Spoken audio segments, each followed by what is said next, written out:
Hey guys, what's going on? This is Jay from the Wealthy Thoughts Podcast. Yo, it must be Thursday because I'm back on the mic. Look, guys, I have been traveling and that's no excuse. And I actually did drop a podcast episode, two of them, but I didn't upload them. So that's my bad. So I will upload those episodes. I just want to say that first and foremost to everyone. And that's my sincere apology because I'm supposed to be consistent and there's no excuses that I was traveling. That's just not an excuse. Okay. I had to get that out first, but I want to welcome everyone to the podcast. If this is your first time tuning in, welcome. Thank you for dropping in. Thank you for giving me your time, energy, and effort for this little bit of time that we're going to be doing this thing. I really appreciate it, as time is the most valuable asset that we all possess. All right, so let's get right into this episode. I was thinking about this for a couple of days, what I wanted to talk about. And the main subject today, let's talk about levels. Let's talk about levels, okay? So within your entrepreneurial journey, most of us have had hardships and struggles and um, things that we had to overcome, right? And most people look at those things as a bad thing, like, oh my goodness, I can't believe I'm going through this situation, right? When in fact, you should be looking at those lessons as a blessings, because, and this is going to sound cliche, because you really do learn from these things. And what most people do sometimes is that they kind of, in the moment they're good, and in the moment they're like, okay, yeah, I learned from that, cool. But then they don't document what they went through and how they went through it. So that's the second half of it. Because once you do that, and this is a fundamental thing that most of us should be doing, but most of us weren't taught to do this, was you're supposed to learn from these mistakes, and so you're not making the same mistakes over and over and over again. Okay. So it's kind of like the same thing with dating. When you're dating a guy, and then you have a certain type, and you're like, why do I keep attracting these same kind of guys with these same types of personalities? Well, you didn't take notice of certain things that they were showing you. And so, yet, in fact, guess what happens? You start dating the same losers over and over again. So, translating that back into the business realm, you can't do that. You have to be hyper aware, hyper focused, and hyper tuned in to what you're doing. Not what just you're doing right, but what you're doing wrong as well. Because, of course, that's going to benefit you later on down the line. Because once you have it, you say to yourself, oh, okay, I keep doing this and I keep getting the same result. So maybe I should stop doing this. Does this make sense? Am I right, or am I tripping, guys? Right? So the level one is awareness. Okay, you have to be aware of certain things. Very, very important. Self-awareness, very important. And you need to have a serious conversation with yourself sometimes. And I don't mean a pep talk. I'm not talking about a pep talk. We're all good for the pep talk. Ooh, Jay, you can do it. Ooh, Jay, you the girl. Ooh, Jay, you the boss. You need to have a serious, sit down, scared, straight conversation. Jay, what the hell are you doing? Jay, you are not working enough. Jay, you need to focus. You're all over the place. See, and I don't think that a lot of us have the scared straight conversation with ourselves, because we just think, oh, it's a slow season. Come on. Or I'm doing the best I can. That's a good one. I'm doing the best I can. No, you're not. No, you're not, because you can always be doing more. That's first and foremost, okay? The truth. You have to be truthful with yourself completely if you want change. If you're not where you are, or excuse me, if you are not where you want to be in your business, you need to have a hard conversation with yourself, and you need some truth pills so you can get off the struggle bus. Because at the end of the day, there are people who want your product or service. They just don't know you exist. So once they know you exist, that's half the battle. I said it in a previous episode that if you're selling to people, that's not going to work. Your job is not to sell to anyone. Your job is to show people the value that you have to give. So whatever it is, it does not matter the industry. Someone needs what you provide. Business is just putting the pieces together to the puzzle. And once you put said pieces together, that's when you'll get the success you desire. And that's when you'll get the success that you've been just missing out on. So self-awareness, putting the pieces together. What's the last thing? What's the last thing? And the last point is very important. Very important. Consistency. If something that you're doing correct is working, keep doing it. I know it sounds so simple, right? Like, what? Yeah, that's all you're giving me today? Because sometimes the most simple thing is the thing that you keep overlooking because you think it's just too simple. Like, that can't be the answer to the problem. No. I've been banging my head for years. You cannot tell me that that consistency is the key. Give me something else, Jay. No, I know that there's some secret sauce that you're holding back on. See, that's what you guys are thinking.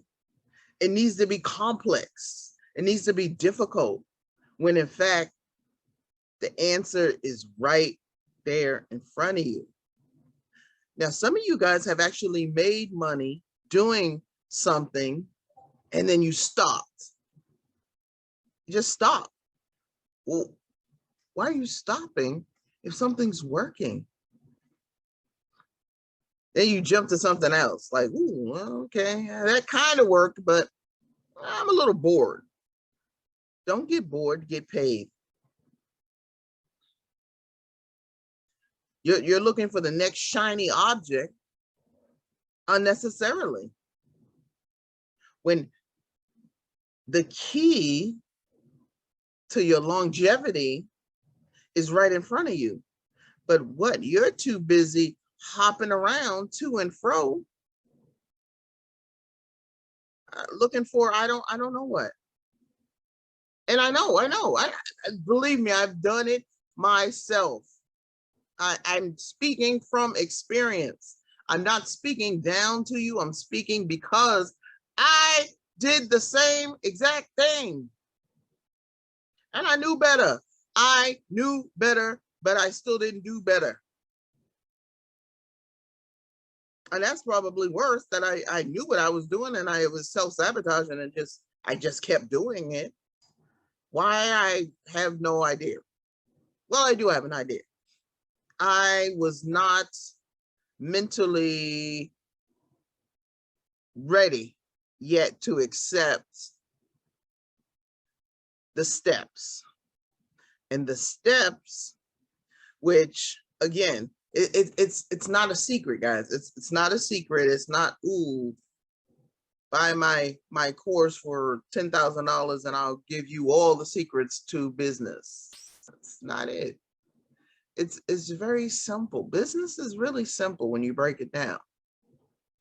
We, as business owners, founders, entrepreneurs, bosses, whatever you want to call yourself, we are the ones that make things more difficult than it needs to be.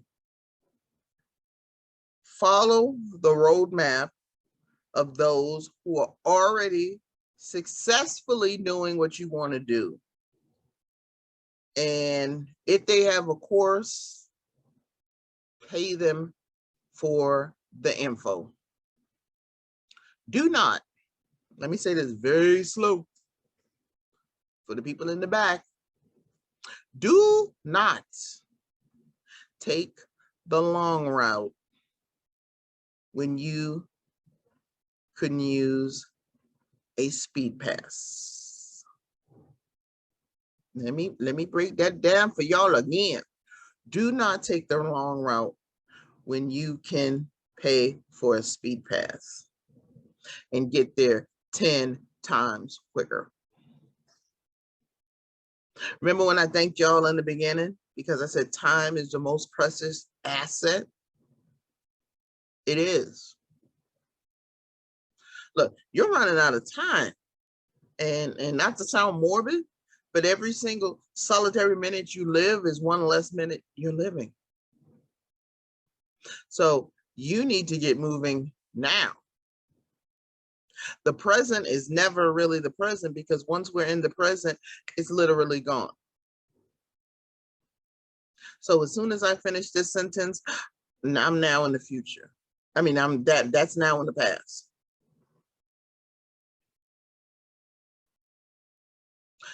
Time waits for no man or woman.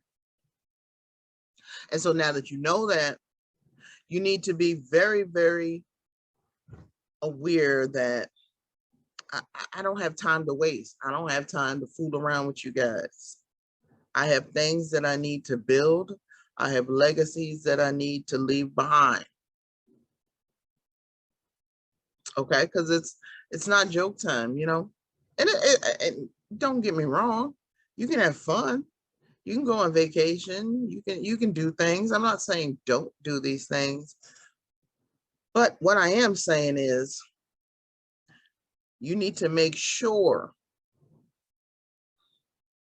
your business can sustain after you are no longer here. Okay.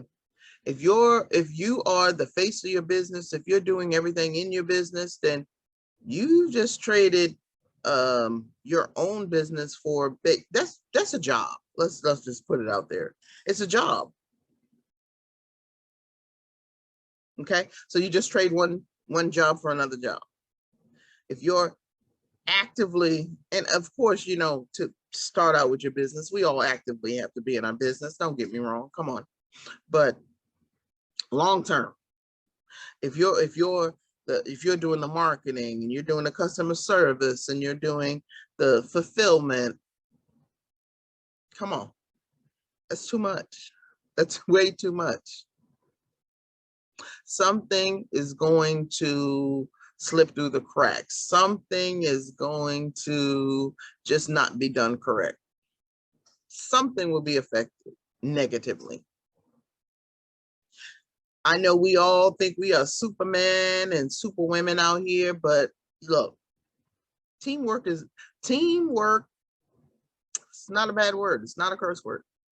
Teamwork, that's a good thing. Adding people in your team, growing, that's the way it's supposed to be. Putting systems in place, that's what you're supposed to do. Levels, right? There's nothing wrong with adding people. I'm not saying you have to add 10 people in the beginning, but if you need a little help, there's ways to do this stuff. There's ways that it's not out of pocket. You can incentivize your folks. They can be on commission. Stop thinking you have to do everything yourself because you don't. That's why it's very important to get out here to meet and greet other business owners, go to these events, in person, virtually, doesn't matter. Get known, open your mouth, talk to people, right? So that way, you never know who may, the one conversation do you realize, let me slow walk this back. Do you realize you are one prospect away from being exactly where you want to be in your business? One. That's all it takes, is one what? Conversation, one interactive, one thought. One. You are so much closer than you realize. That's the thing. You're so close, and you're getting disappointed, and you're like, oh, this isn't working. This isn't working. This isn't working. That phrase, let's dissect that for a second. This isn't working. What does that really mean? If somebody says that in their business, like, oh, my business, this isn't working, what do you think that would really mean? Or what do you think it means? Well, when I hear it, this isn't working, I immediately think, well, what aren't you doing? Because what is this mysterious it's? You're saying it isn't working. What isn't working? The business, what? Your marketing, your promotions, your social media. What is it? If you are the central bloodline of your business, then that it is you. You aren't working. You aren't working efficiently, or you aren't delegating responsibilities in your business, right? So again, that's the first thing that I said. Self-awareness. You have to be aware. Stop just making excuses. You can't make excuses and call foul on everything that's happening in your business and not take accountability. Whatever you want and whoever you want is out there. They just don't know you exist. So how do we solve that problem? Become more findable. So whatever industry you are, first, and this is just my thing, I say you should dominate your local market first. Be the go-to person in your local market. Doesn't matter what industry. You're a mechanic, you should be well known in that circle. You're an attorney, they should know you. Doesn't matter the industry. What matters is getting your name out to the masses, so folks know, oh man, I need a mechanic. I'm gonna call Elton. Shout out to Elton. He's my mechanic. And I'm telling you, everybody knows him. And hold on, that's a good point. I'm glad I brought that up, because do good work as well. Look, quick story about Elton, my mechanic. I met Elton probably about 15 to 18 years ago. Okay. He was referred to me by a friend in high school. So, ladies, you can attest to this, what I'm about to say. When you go to any automotive place or certain mechanics, they already think, oh, female, they're gonna try to overprice us. They're gonna try to overcharge us. It just goes with the territory. So when I was referred to Elton, what he did was he never overcharged me. He gave great service. When I didn't need something, he was like, Jay, you don't need this. We can do X, Y, and Z. And what that did was that totally gave me confidence in his work, his ability, but also gave me the green light to, without hesitation, refer him to other people. So I referred the hell out of Elton. Out of the 18 years, and I'm not even exaggerating, I have referred probably over 50 people to him. Think about that. And then, wait a minute, hold on. I referred 50 people, and I know for a fact those people referred people to him. So collectively, lowballing, this is lowballing, probably he had maybe 300 people just from my first referral, because it just ballooned out, because he does great work. Honest, great, straight up work. Now think about that. 300 possible people. Now, what if he screwed me? What if he screwed me the first time? I would have never referred him. So because he did business right the first time with me, look what happened. That snowballed into 300 clients for him. Come on, guys, let's think about this thing. Stop thinking so short in the short term and being so narrow-minded about things. Do things right, and your business will flourish. It can't help but flourish, because there's so many scammy, shady, grady folks out there. If you're doing it right, man, guess what? You're going to be rewarded with that handsomely, easily, because you're going to stick out from the masses. Forget about the crowd. Forget about, oh, the competition. Competition's great. You better want some competition. Look, if you're worried about competition, you're worried about the wrong thing. If there was no competition in your industry, there would be no need for your industry. There's nothing wrong with a little competition. That just means you need to what? Up your game and do your thing. That's all that means, right? Levels. All right, y'all. I think that's enough for today. We're going to stop it right there. I really do appreciate y'all tuning in to the Wealthy Thoughts podcast. I can't wait for y'all to see all the great things that we have in store for you guys. I'm going to have some dynamic speakers on here that I'm going to be interviewing very soon. We're actually putting a schedule as we speak, and that's going to be great. That's going to be great, because I really don't love the sound of my voice all the time. Even though I'm dropping the sauce, y'all. I'm dropping it. Don't get me wrong. I love what I do, and I love helping entrepreneurs reach their goals and kind of see clarity in this thing called business. But it's always great to have another point of view. So that's why I'm adding people on the podcast. Super excited about that. And guys, that's it. I'm out of here. But I will see you on the next round. And thank you so much once again for tuning in to the Wealthy Thoughts podcast. See y'all at the top, because the bottom is way too crowded. Peace, y'all.